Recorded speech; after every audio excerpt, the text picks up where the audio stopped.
The story starts in 1979, and in 1979 you have Chinese reformers starting to do a good deal to put the Chinese economy on a sounder track.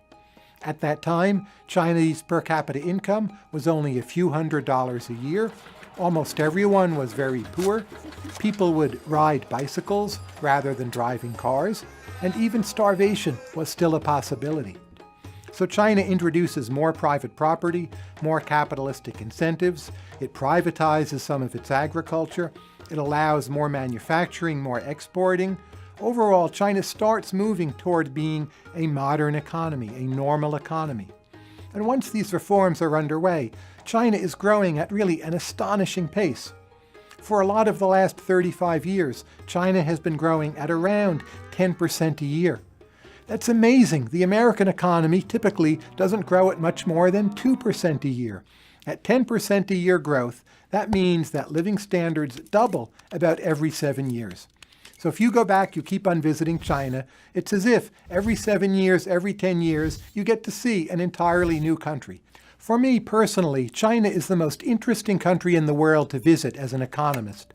They have grown at a pace that no other place has matched. Imagine about 10% a year growth for almost 35 years. That has transformed everything. So even year to year, parts of a city or a neighborhood can simply change before your eyes. So you see human progress at work. You see what took some parts of the world centuries to achieve, happening in decades or even years. You see human hope and faith and progress and a deep underlying optimism about what is possible. So the Chinese economy, during these years of rapid growth, it had some very notable features. It had high levels of savings, it had super high levels of investment, and they built lots and lots of infrastructure.